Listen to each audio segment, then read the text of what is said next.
All right, so we've got last week's assignment. With any luck, yours is fuller than this. I need to flesh mine out for sure. But you've got a full terrain. What did we ended up on? 1,000 meters by 1,000 meters. Okay, so someone brought a Nintendo Switch up in here or something and was playing on that TV.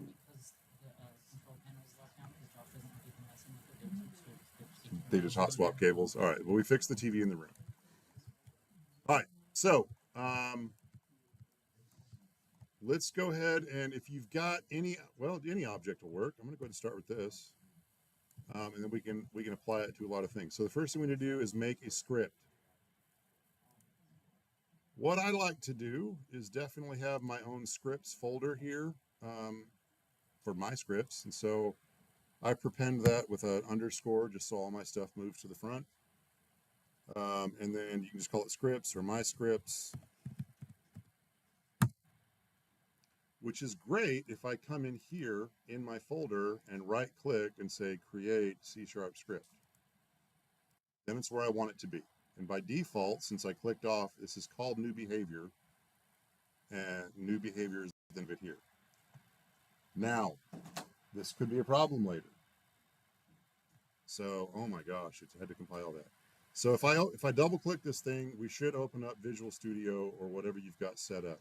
If you don't have something set up, we can, yeah, Matthew will help you. That's what we're going to do.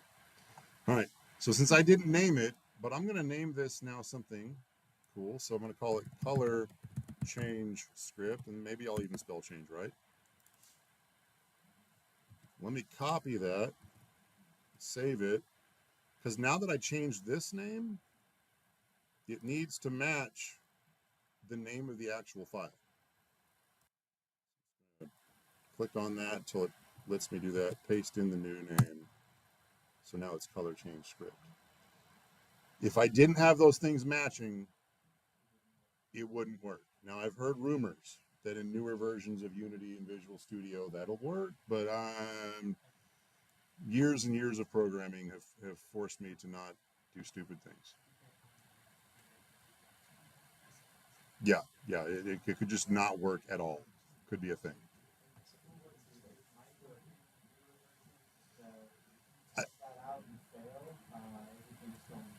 Yeah, it wipes out your whole hard drive, emails everyone you know with total lies about you, but it's going to tell them things. It's going to be awful. It's basically how computer viruses happen. Not true at all, but I'm liking it. All right. So I just made a script. I didn't even put it on anything yet. So let me do that. So one thing I can do is I can just take this script and drag it and just plop it on something. And we hope that worked. Let me just check it. So yeah, now if I click on Anvil, it's got color change script. Or I get my barrel over here. And the same thing like we do when we add rigid bodies and everything else, I can click on add component. And if I start typing in the name, there's color change script. So I can apply it that way. It's magic. I know, it's pure magic. It's complete voodoo. We'll see what the differences are on these two objects now. So that's going to be fun. All right, let me go back to my script. So what the heck happened? Oh, because I opened new behavior script and then I changed the name. Visual Studio is like, the heck? So yeah, it's like we don't have a new behavior script, and it's right. So let me just double click that and reopen it. All right, couple of things we can do. Just as you'll see me doing this a lot. Most of the time we don't use these first two, collections and collections generic, so I just delete those. Them into being really clean and just using Unity Engine. The name of our class is color change script. Almost everything we're going to make is an extension or of mono behavior. So what we made is a mono behavior with whatever new powers we give it. So I'm not going to do anything in start yet. I'm just going to do everything in update for now, and then we'll clean it up later. So what I'm going to do is we're going to RGB this thing. So if I hit R, G, or B, we're going to change the color of the thing to red, green, or blue. Okay? Simple, useless, almost useless, but could be useful later. All right, so first thing I'm gonna do is I'm gonna if, and then input, and then, wow, look at that. It just wants to do things for me. Appreciate you. I'm just gonna tab all the way in, but instead of escape, I'm gonna do this is gonna be keycode.g.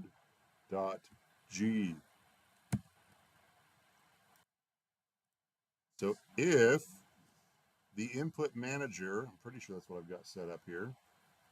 By the way, there's two input systems. One's called input system, one's called input manager. Input system is newer and so far is not my friend. Input manager is older and works much better. As long as I can use input manager, I'm going to use it. So for that, it's input GetKeyDown. There's a couple things we can do here. So GetKey or GetKeyDown are two different ways to call it. GetKeyDown literally happens once when you press it. That's it.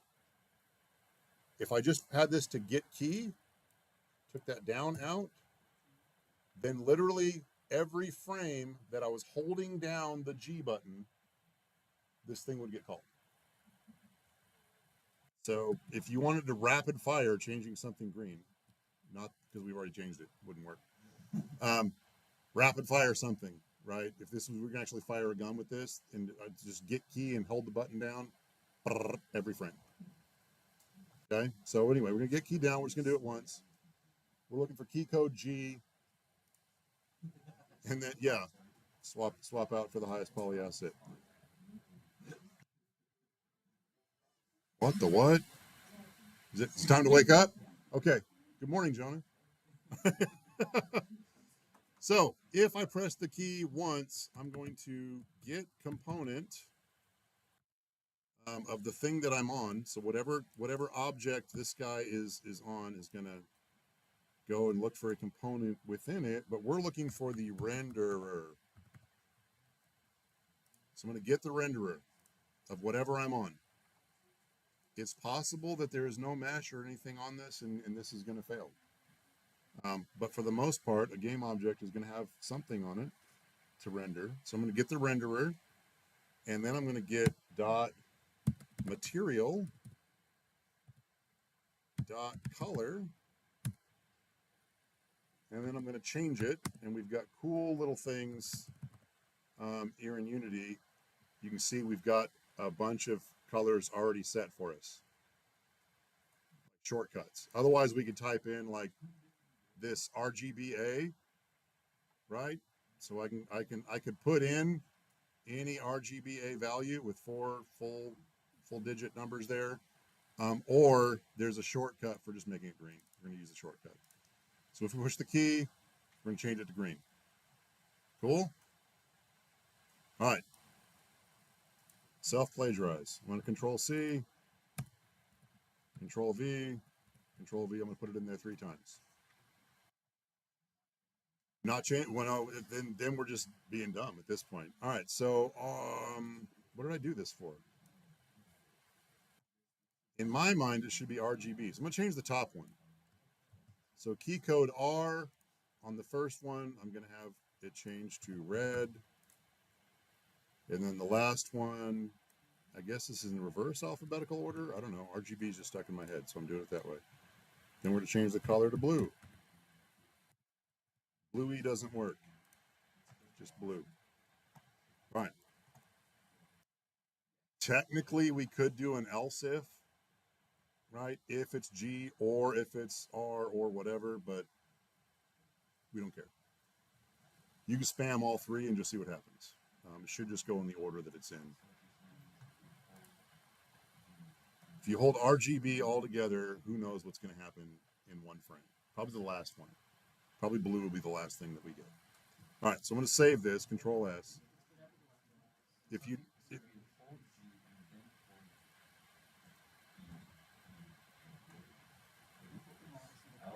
All right, I've got ways I can clean this code up, but we just want to make sure this works. So save it. Let's go back to Unity.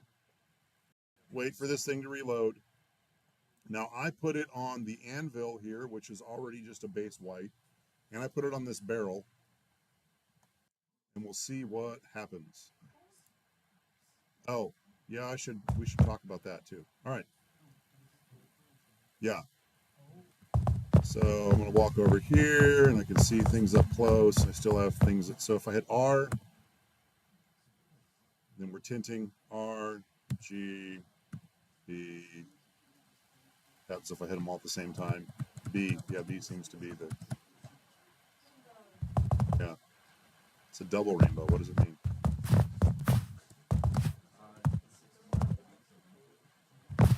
Take it. I'll take 6 more weeks. Okay, so that worked. While we're here, let's talk about this. Do you see what happened on my screen? I hit play and everything changed. Because when you're in play mode, any changes you make do not save. So it's good to have a visual cue of, oh shoot, I'm in play mode. If I came over here, right, and I was like, oh, I'm just gonna change my anvil's scale, move it around, but I notice this is tinted green. That's just a good reminder, hey dummy, you're in play mode. Nothing you're gonna do is gonna work. So just turn it off. I'm glad you asked that question. Yeah, so I'm going to go to Edit and Preferences. And then there's Colors. And there's a Play Mode Tint right in here.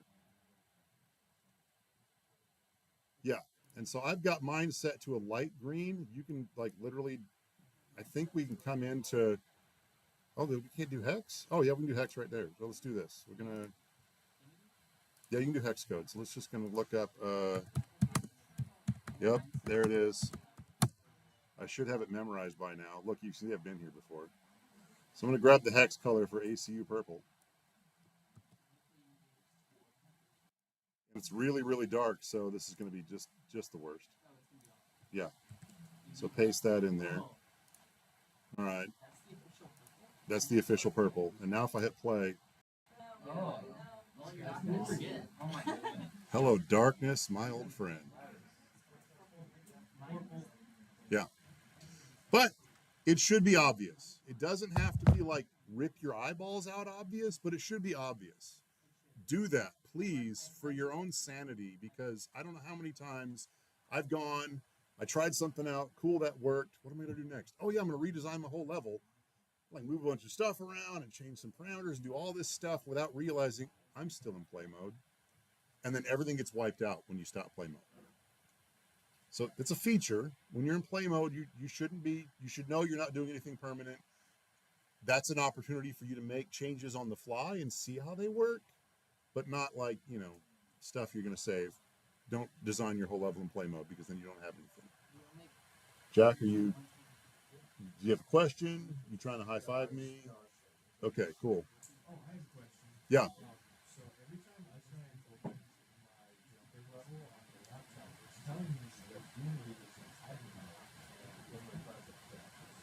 Unity is in admin mode? Didn't know there was a thing. Okay. Cool. Are you launching through Hub?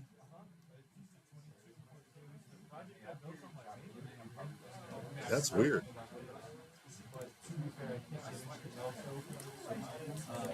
Okay.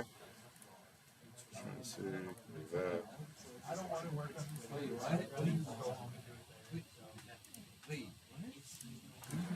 Just trying like, that's not going to work. I just got rid of my shortcut to Unity. So there should be. So like there's this run as administrator thing, but I don't know if there's a like the inverse, like run is not admin. Yeah, I don't know. I don't know what happened, man. You're just special, I guess. All right, I'm gonna make another script completely. Actually, let me do something. While Matthew's busy talking, I'm gonna go ahead and. So, if your script works, you've met the criteria. We're good. This bothers me. Anytime I'm typing something like this over and over, I know I've got a problem. So here's what I'm going to do. I could just do the renderer. Yeah, I can just do the renderer. So I'm going to come up here and I'm going to create a private variable that is a renderer. Man, somebody teach me how to type.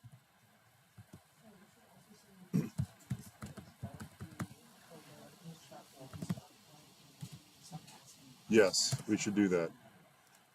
All right. So I'm just going to make a private handle for a renderer.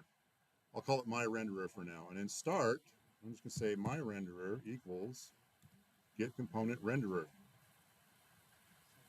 And all that does is kind of clean this up so that I can just reference that directly in all my ifs. Everything still works the same, except only once on start am I traversing all of the things in my object to figure out where the renderer is at. This call right here, GetComponent, is when you do it a whole bunch, can be taxing. You're saying, hold everything, this object that I'm on, let me go look at all of its components and all of its children, and let me find something called renderer. If we're doing that every time I hit R, G, or B, that could be taxing. So now I'm just doing it once on start. So it's before the first frame updates.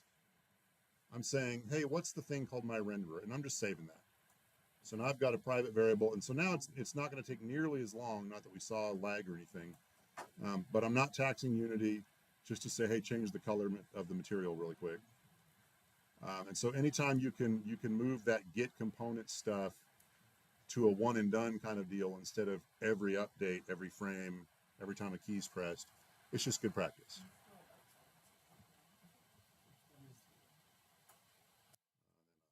Have space, make it turn into a random color. Is there a color.random? That would be cool. We could literally in here key code just R for random, and then I could create a random number between 1 and 255 or 0 and 255 for each of those. Plop them in, see what we get. Could be a really, really ugly, who knows what we're going to end up with. We could even randomize the alpha of it and see what happens.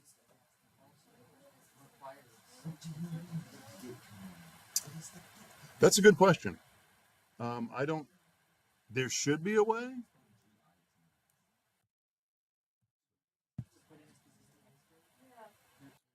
So there's some conversions, RGB to HSV, white, yellow, red. Okay. Yeah. Something will be able to convert that in there. All right. Just for the sake of, we've got other dumb things. I mean, cool things to do. We'll move on from this, but maybe we can come back to this. We get through other stuff quickly. If you do the rest of your chores, we can come back and make new colors. All right. So I'm going to save this. Again, this is just more performant, but if yours has the get component all the way down and it works, that's fine. All right, as long as it changes colors, we're good. All right, I'm gonna go back to Unity, and I'm gonna go ahead and I'm gonna add this new script to the same object I was using before. So I'm gonna show you a different way to make a script and then some caveats about it. So I've got my anvil, and I want to add a new component, and I've already got color change script on there. So if I scroll down, or don't have anything in there, and scroll, or just start typing something new. So I'm going to type in click yeet. Doesn't exist yet. So I'm going to click on new script, and it's going to say you want a new script called click yeet, right? Yes. So I'm going to hit do that. So I've created a new script, and it's on my object already. The only problem for me is by default, when you do it that way, it just throws the script in the root assets folder.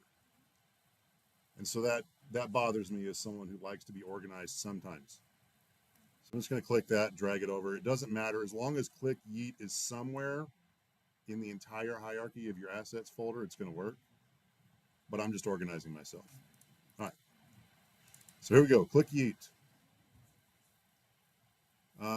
Again, I don't need these things. It doesn't matter. I'll leave them just to prove that they're not going to hurt anything. That's fine. You can delete them. All right. So I'm going to create a few variables that I'm going to use, and then we'll do some cool stuff. So I'm going to do a private rigid body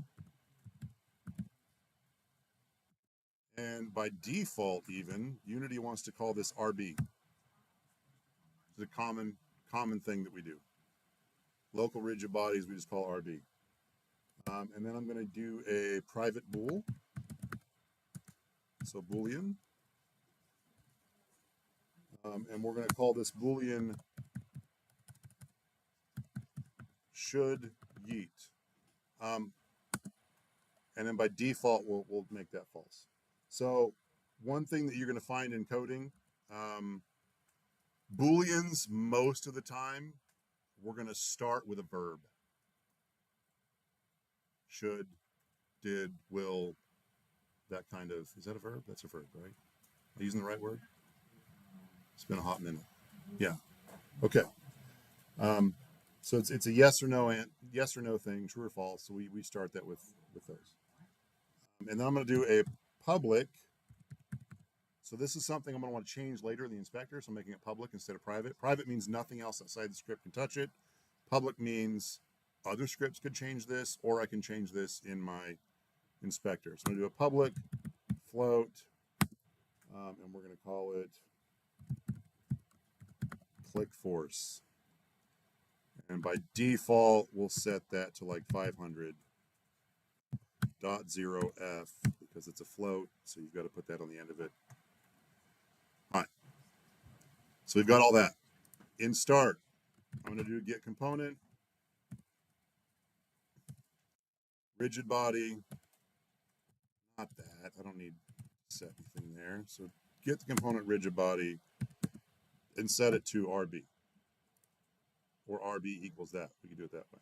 Doesn't, yeah. Didn't like it the other way. That's why. So I'm going to say, again, this is just one time I'm getting the rigid body, so not every time that I click, I'm going and looking for it. So I'm getting the rigid body, and that should be it. And so an update, I'm going to check for on input. So if input, wow, what in the world? That's freaking me out. Visual Studio knew exactly which mouse button I was going to use and everything. Weird. All right. We're not claiming it's possessed, but anyway. So I'm going to do something that looks a little weird to you in here. I'm just going to change my should yeet to true. That's all I'm doing in the update. So the reason for that being, I shouldn't be playing with physics in the update. So update happens every frame. And as we've all played games, especially competitive games, the frame rate's variable. I could be cruising along at 90 frames per second, and then all of a sudden somebody's doing GetComponent 100 times and my frame rate drops to like 20. So that happens at a different interval. So update is literally once per frame, whatever the frame rate is. So I shouldn't be playing with physics on that because there's not a good way to figure out, okay, how fast am I moving right now to dealing with physics. So there's another thing called FixedUpdate,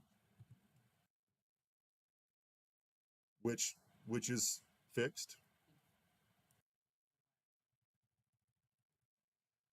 It lags one frame behind, yeah, probably. Ish. Mm-hmm.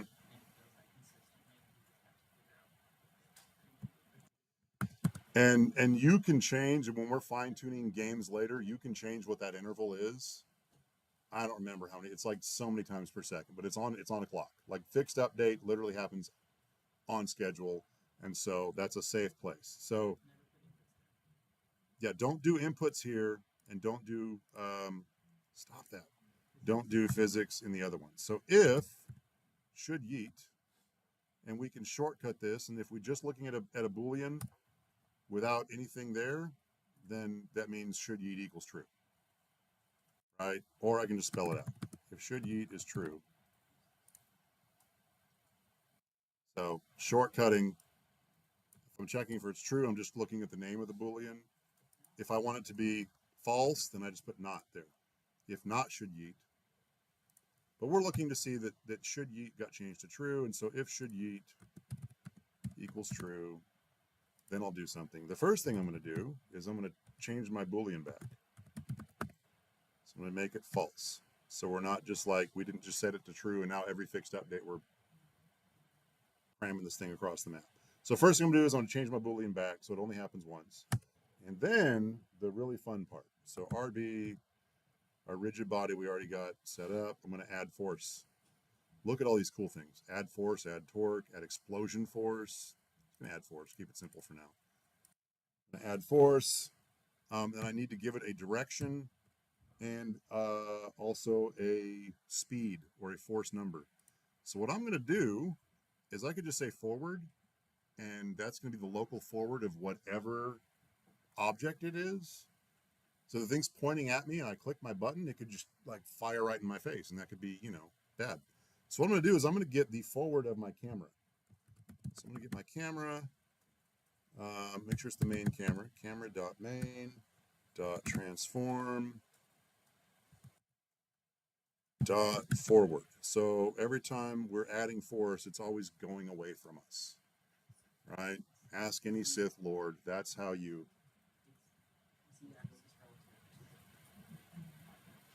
Yeah. So forward, Z forward from our camera. And then I'm going to do that times the click force. So that's the variable that I've exposed. Again, you should have taken some coding classes. You should be just a little bit familiar with Unity C#. If not, that's okay. If the class you had was not a good learning experience for you, let's put it that way, then yeah, we're gonna do simple things in here. Try to explain it as we go, but honestly, once you can just get comfortable typing things out as code and learning what things work in Unity, like updates and rigid bodies and things like that, then all this should be easy peasy. So I'm going to go ahead and click Control S here and save this. And I'm going to go back to Unity. I'm going to wait for a minute for this to recompile. And I added this to my anvil, I believe. Just give that a minute.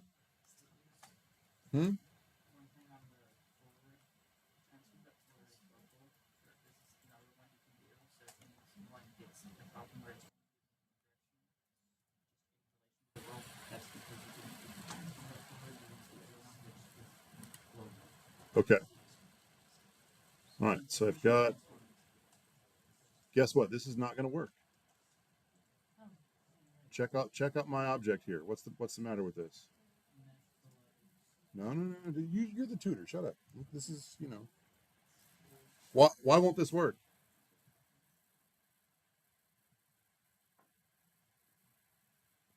Do you remember the script I just wrote?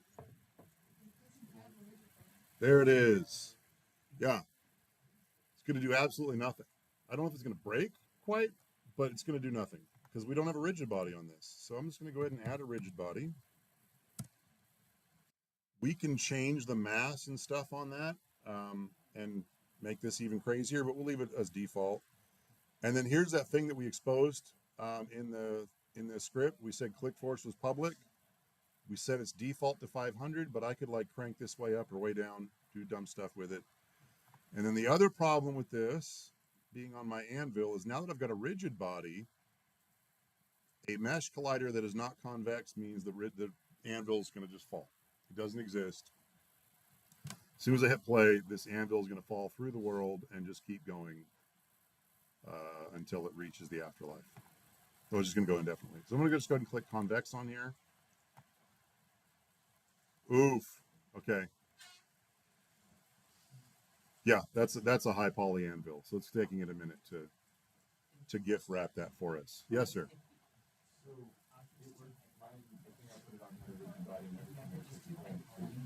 But I was wondering, so the default main camera is tag main camera, and the one on the FPS recorder is tag main camera. So why is it getting the further buried one? You can be crashed and Where's the file if you're pointing out the main? So the first main camera should either be deleted or at least turned off. Yeah, we shouldn't have two main cameras. So why it's doing it in that order, I don't know. Is your main camera higher up in the hierarchy here? So my normal main camera is right at the top. I haven't touched it. Okay. On the FPS controller, it's somewhere in that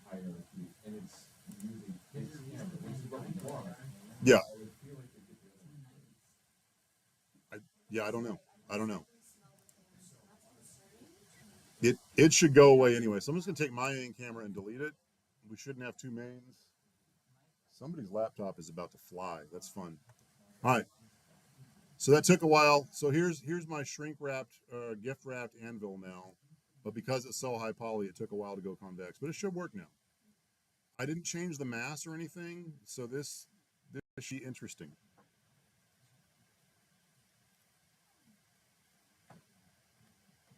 Yeah, Mason, it's sometimes it's hard to tell at runtime why Unity does things in the order it does. All right, so it's red. Yeah, I fixed it so it wouldn't. And now if I click, I've got to click on the thing. The 500 is not, it's a big boy. It's not quite beating the way I expected it to, but if I come around here, it should be taking my camera from my first person controller. So now if I come around to the back of it, click again, it's going the other way. So it's just flying away from me. Yeah, the trees are kind of in the way. I can get behind it and try to force push it into a more open area here.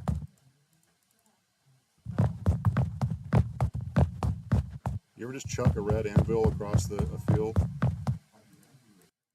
And then change it to blue?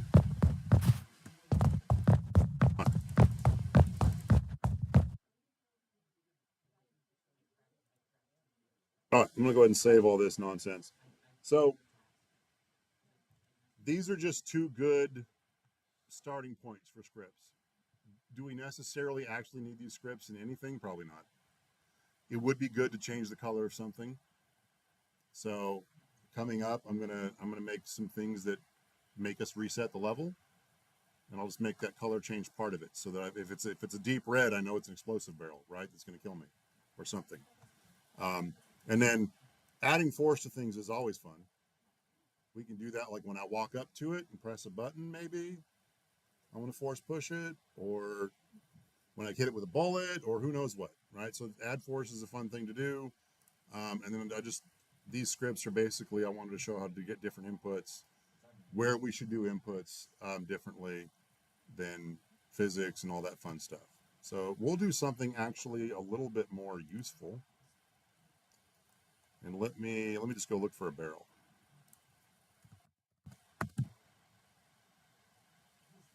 So I've got something with a nice red barrel texture. Oh, there it is. We'll use this. All right, so this guy, something I got from an asset pack, but he's already part red, so we're going to assume that this is a barrel of fun. It's got an LOD on it, which we'll learn about later, but I'll show you now. So LOD 0, LODs, or level of details, are just something that we use to save our game engine from crying. Right? So if we've got a whole bunch of high poly assets and we're up close to them, we want to see the high poly assets. But if I'm far away from it, then we'll swap in a low poly version of it and no one will know. That's the idea. If I'm far enough away from this barrel, right? So I'm going to grab the outside here. So it's a LOD 1. And I can't tell that that's a wonky looking barrel. And then I get close enough and you can see it switches from 1 to 0. So we're just swapping in the higher poly one because we set it up to say, hey, we think it's close enough now that we need all the detail of the thing. Should I have an LOD on this anvil? Oh gosh, yes. Yeah. But I don't, because I'm a terrible person. But we do on this barrel because it came that way, so it was a good opportunity to talk about it. So these are going to swap in and out depending on how far away I am, but I still want to be able to do stuff with it. So I'm going to put stuff here on the root. So I'm just going to add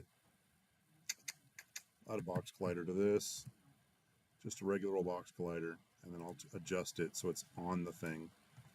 I'll use my widgets up here and go to ISO mode. So if I click front, it goes from perspective to isometric, and then it's just a good way to zoom in get my boxes set up right. So I've got a box collider. I'm just trying to make it kind of match this. It's okay to go a little outside. And from the top, shaping this. Because the mesh is gonna change, right? Could be this, could be that. We don't know. So I'm just going to use a collider on the outside, do all my stuff to the outer object. So I've got a box collider. I think I want this to be a trigger. Yeah. So I'm going to make this a trigger. And so the difference between a collider and a trigger collider is a collider means it stops my hand. Can't do anything with it. The wall's got a collider on it. Come here. I'm going to use your face as a trigger. No, a trigger means that we could technically pass through it, but we're going to tell the script about it. So as soon as we walk through this thing that's a trigger that's not actually blocking us, but we are intersecting with it, then it's going to say, hey, script, something happened. We need to do something about it. So I don't need this barrel to actually like stop me, because when I run into it, since it's an explosive death barrel, then it's going to reset the level. So I just need a trigger. So that's what I'm going to do. So I got a box collider on it. It's got a trigger. I'm going to go ahead and add a component here. And just going to call this level reset. Not level rest. There we go. Spell it right. So a new script called level reset. And again, that's going to compile. All right. Again, that since I created it here in the inspector, it put it in the root of my assets folder. I'm going to drag it to my scripts. Open it there. Level reset. Okay, this is actually an easy one. Again, I don't need these, but I do need to import some new magic. So using, I'm going to use Unity Engine. Yes, I'm summoning, not Unity .engine. What am I thinking? Unity Engine .scene management. All right, so I need that. I don't need any of this jazz, so I'm not gonna start. I'm not gonna update. Just gonna get rid of that stuff. And what I'm gonna do is I'm gonna override the OnTriggerEnter method. So OnTriggerEnter, not the 2D, the 3D one. So OnTriggerEnter, and then what did I do wrong? Oh, I'm just losing my mind here. OnTriggerEnter, and then I need parameters. So the collider is what's calling us. Another collider came into us. We're a trigger, and so we get called with that collider name. And I like to call it other because it just makes sense. So I know that the other thing, it's not me that caused this trigger. The other thing triggered me. All right, so we can do cool stuff in here. We can, first we can debug. So debug.log, leave a nice string message in here. This used to be what I did all the time, so I could tell my logs from everyone else's. I would do a bunch of that. Just my own little.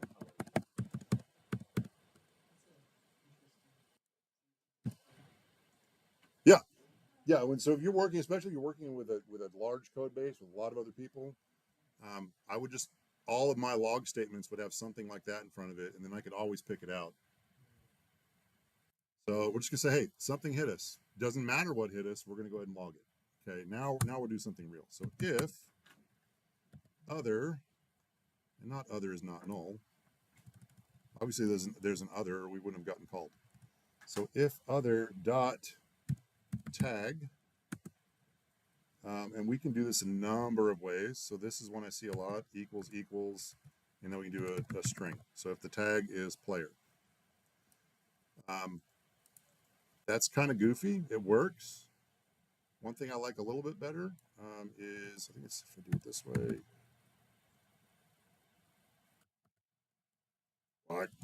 what's my is equal string? Well, shoot, I don't remember the syntax now. Okay. We'll do it that way until I remember. So there's another way that like is equal to, and then we're doing actual string comparisons instead of this, but that's good. So if the other thing that hit us is player, that's what we're worried about. Got to have that tag. Then, easy peasy, scene manager dot load scene, and since we don't have anything else, we're just gonna make it easy. We're gonna load scene 0. So we've got an index of scenes. We didn't set anything up yet. So there's only one scene. So we are the scene at 0. So this is just a quick, easy way to reset the level. So if the player hits this thing, we're going to reload the scene. All right, save it. Let's go back to Unity.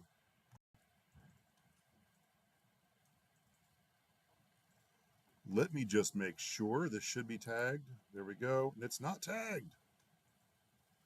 Is that tagged? Nothing's tagged. See, this would not work if I didn't check it. So first person controller, I'm going to go ahead and give it the tag player. This is one that exists already for us.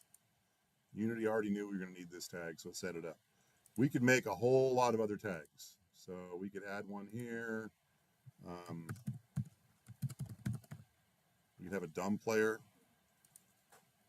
whatever. We can check for any kind of string we want. So now we added it, it's there. We can add tags, but we're just checking for player. So now I've got this. My first person controller is tagged player. My barrel ODeath is got a box collider and this level reset script on it. I'm going to go ahead and make a prefab out of it so I can make more of them. So I'm going to take my barrel here. Let me give it a better name.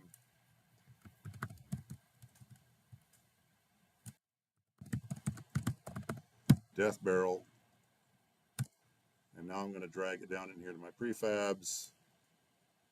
And we've got an already set up. It's already got a collider. It's already got the script. Everything's set to go. I can have a bunch of barrels. Because why just have one explosive barrel? I can just drag them out everywhere. Make an obstacle course out of it. Save the scene and let's test it. That ACU purple's going to have to go soon. Yeah, it's not feeling it. No. Yeah.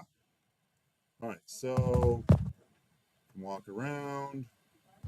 Funny enough, this is a different copy of the barrel, not the prefab, so I can just kick that thing around. Let's just double check. Click force works still. R still works. If I walk up to this barrel, accidentally hit it, we reset the level. Scene management is awesome. Yay. And we reset again. Okay, so we're not giving the player a lot of feedback. We're not saying, oops, you died, restarting and whatever. We're not letting you choose a respawn point. We are letting you look at some amazing waving grass. But not a lot of feedback, but we're doing the thing. We're resetting the level. So that's cool, I guess, if you like purple. The other thing I can do is I'm going to go ahead and change this script a little bit. And let's grab my death barrel. And from here, I'm going to scroll down to level reset. I'm going to add back in a start. So on start, and it doesn't have to be private, but it is, I'm going to get component. We'll get the renderer.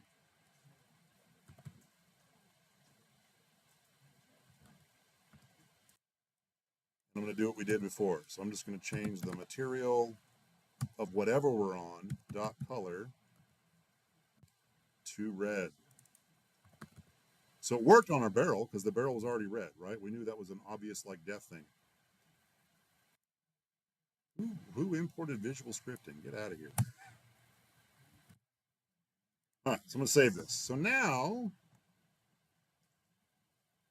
go back to Unity. That happens on start. So I'm going to go ahead and we'll make the, no, the barrel. we'll add just something else in. Here we go. GameObject. I'm going to create a capsule. Okay, he's a capsule. He's already got a collider on him.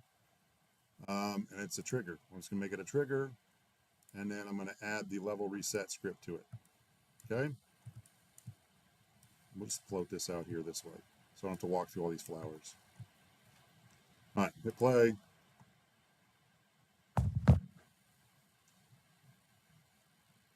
And on start, you change the color of that capsule to red. It also tinted these guys a little bit. There's a little bit of red over the top of that, and they reset us. This, if I jump into the capsule, it resets. So yeah. So good thing to do if there's a bunch of objects you have. Like I could have a whole bunch of barrels, and only some of them are explosive. This will tint them for me, and I already know as a player, you know, once I've established a convention, we already know what's going to hurt. Why did I hit play again? Because I like to see this purple, I guess. I don't know. All right. Yeah, we got a little more time. Okay. I want to do something even wilder and crazier. Let me see if I can find a. Let's use a box for now. Let me see if I've got. Do I have? What's the thing called? A pallet. Don't have pallets. I'll grab a crate.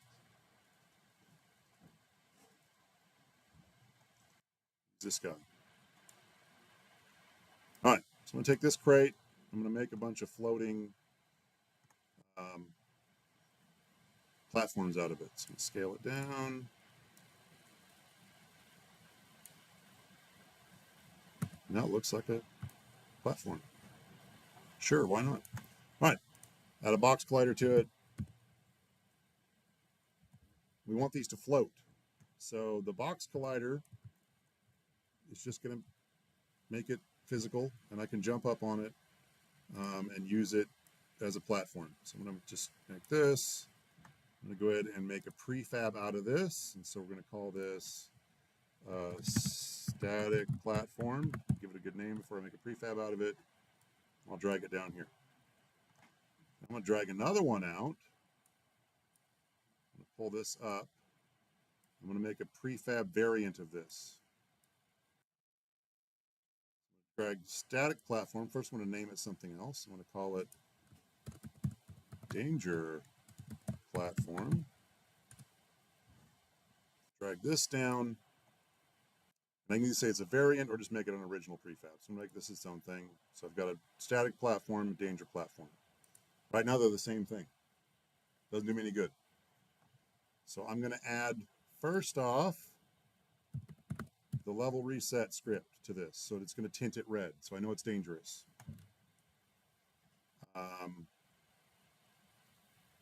It's just going to kill me on contact. So that actually doesn't work. I don't want the level reset. I want parts of that.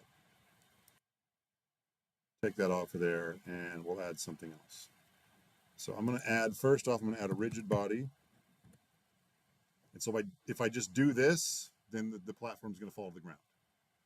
So I'm going to take this rigid body, and I'm going to turn off the gravity to start with. And then I'm going to give it a brand new script.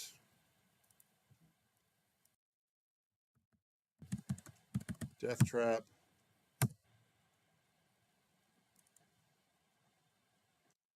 And we'll do cool stuff.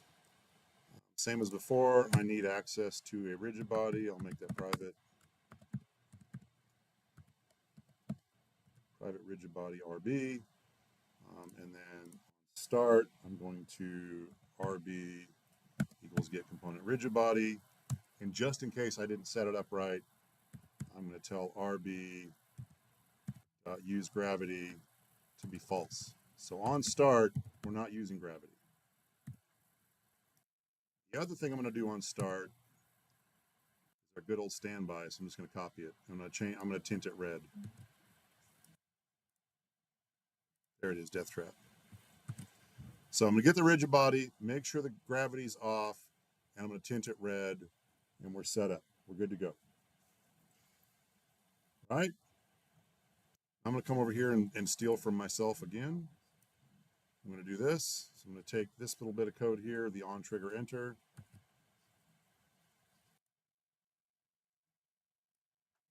We'll replace that. So I've got OnTriggerEnter here, except when other hits us, we got triggered. And if the other thing is player, then I'm going to rb.useGravity equals true. So in theory, it should be a falling platform. Okay, so if the player hits this thing, we turn gravity on and it falls. Historically, this has gone bad for me a lot of times. Okay, I'm going to save this.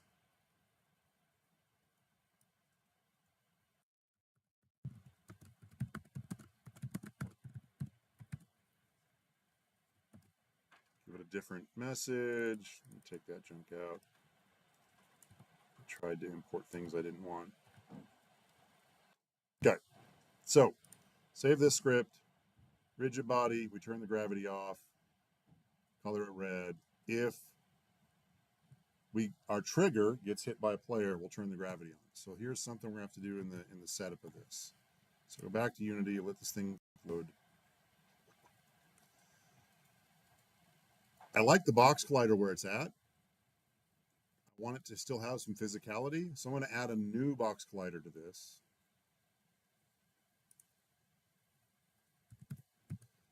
And I could have as many box colliders on this thing as I want. So I'm going to take this new one and try to edit it. The edit button's up here. Fantastic. I'll take at least one of these and just shrink it down.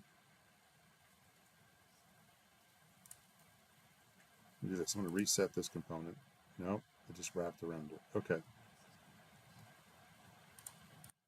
With edit on, the second one, I'm going to just start changing. And so I'm going to change the scale of this so I know which one I'm playing with. There we go. It's the small guy right there. If I can grab it. Aha! All right, so I'm pulling this one up. So if I hit the edge of this, it's not even going to be a problem. So I'm going to pull up this box collider here in the middle of it. And I'll make that one, the second one, a trigger. And so if I get on the very top middle of this, then it's going to trigger and do the other things. We hope. Control save, hit play, go purple. There we go. It tinted the one red. So I can jump up on this guy and that's safe, I think.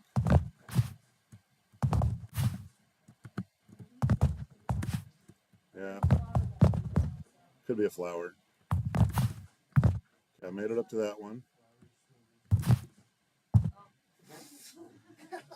Okay. That's what you want to do. Like, wait a second. Yeah. Yeah, we should probably put that on a delay. As soon as it detected me, Rigidbody took over and just yeeted across the map.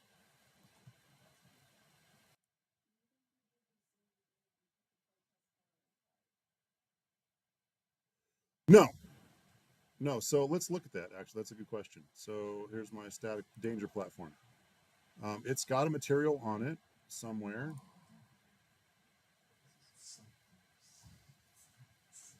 White is the default tint, right? So there's a tint over everything. If we've got it white, it's just the color of the texture. And then we can change it to anything we want here, right? We're just tinting over the top of our texture.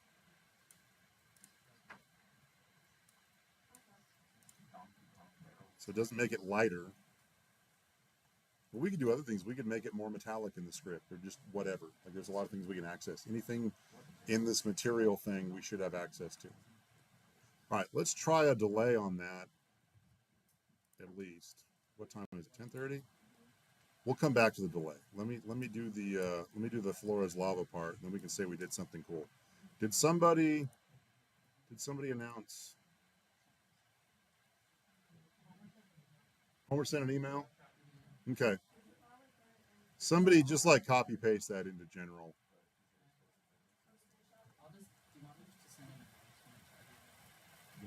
Just, yeah, at both Discords. Hit 110 and DET, just in case. All right. Okay, so we've got that. It changed colors. Let's do the final thing. So we've got platforms. Let me just go ahead and make sure my danger platform.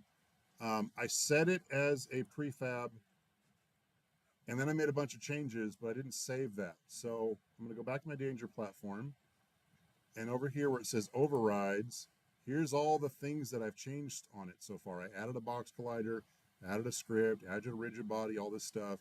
So if I hit apply all, then now all of my danger platforms that I drag out will have all those changes. So it, like if I've got a prefab and make changes to it, it doesn't automatically propagate across everything. And if you're Joe Biden, you go, what's a prefab? All right, it was a funny video. All right, we liked it. So I'll drag another danger platform out. I've got a regular static platform. We can just fill our whole thing up.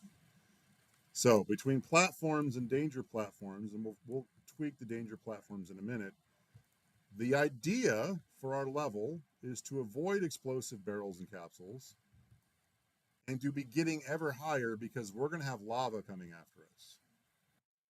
Okay? This is the fun one for me. So I'm going to go ahead and make a new plane.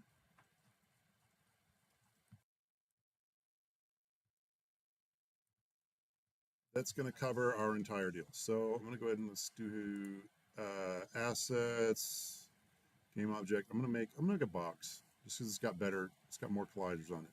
So make a cube, and I'm going to reset everything on it so it's at 0, 0, 0. And then I'm going to change its scale on X to 1,000, and its scale on Z to 1,000. And now it's the same size as our terrain. And we'll start it down here at like negative whatever. Not point, negative 50. So start way down there. I'm going to do some things to this. So the first thing we're going to do with this is it's got a box collider. We're going to make that box collider a trigger. And we're going to go ahead and add the same thing on this that we have on our barrels, which is the level reset. Hello? I immediately said new script. That's what happened. Level reset. So now if we hit this thing, it's going to reset the level. But the lava's way down here underground. We're safe, right? Everything's good for now. Huh?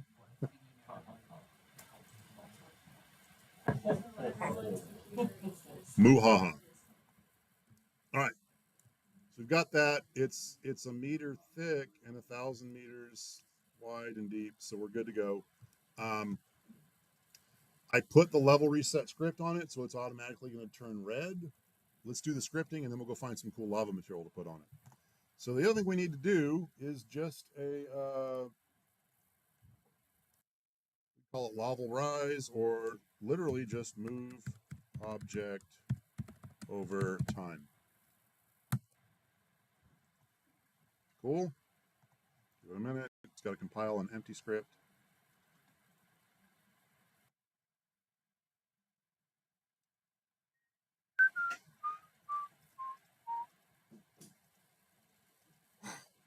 Okay. Box collider, trigger, level reset, move over time. Let's double click this guy. All right. Now for this guy, I'm going to give it some public things we can change later. We'll give it a float, just speed. And sure, it wants to set it as a default to 1. That's fine. We'll do 1. And then I'm going to do a public. Can't spell. I'm going to do a vector 3. Yes, I'm looking over at my cheat sheet. I'm going to call it the move vector.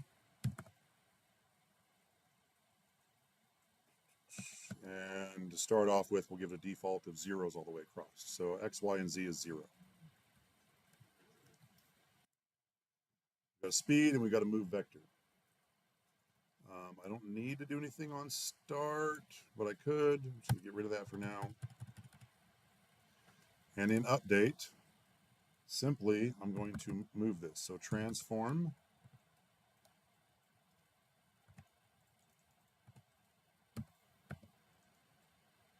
And then translate. Along the move vector times our speed. Times, not 8. There we go. Times our speed. And then times, and this is the magic I think that Matthew was referring to earlier. So we're doing it in update. And again, we don't know. I don't know how often my frame's going to be 90 frames a second or 10 frames a second. But this, in update, kind of tries to smooth that out. It's like, okay, how long was it since the last time we got called? And then it tries to keep it a smooth thing. So you're not, so your platform or whatever it is you're raising isn't going to go like jumping because your frame rate went up and down. So transform, translate along the move vector times the speed times that delta time. I didn't give it anything yet. I set the vector to 0.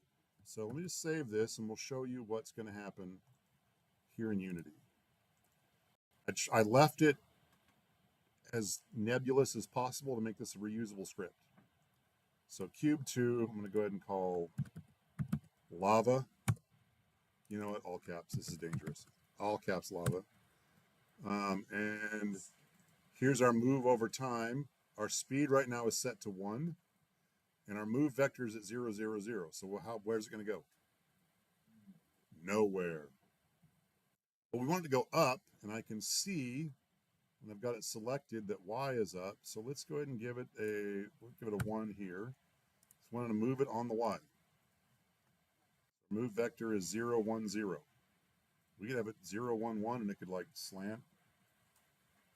You could give it variable numbers and just have it zip around and occasionally say, hey, listen. No, that'd be something else. Yeah. All right, let's see what happens. Let's go ahead and get up on something quickly so I can see. Oh, there's nothing. Well, actually, I'm way up in the air. There's a whole ravine down here, so I can maybe just stand on the edge and watch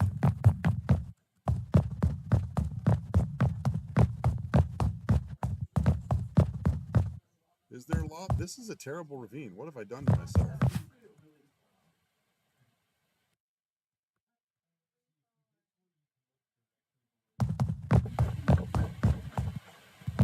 Nothing yet. Is it moving? Let me grab this. So lava. It's coming up. Yeah. It's at -6.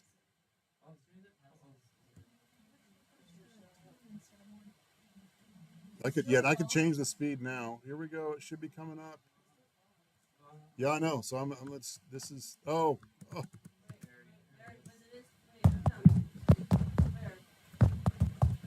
I'm just trying not to fall to my death. As soon as I fall, that's when the lava is going to come get me. Oh, there it is. See it?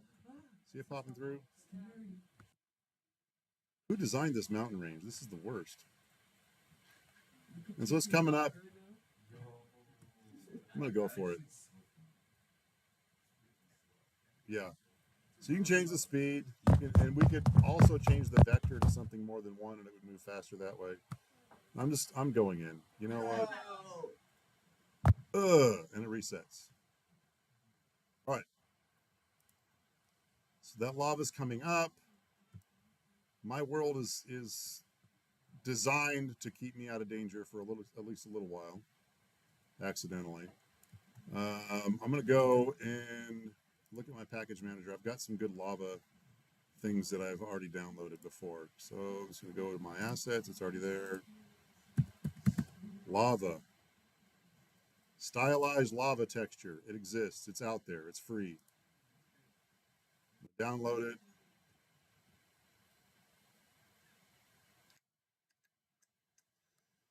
And then I may want to take the tint off because it's already a nice color. I'm just going to like making it a redder lava.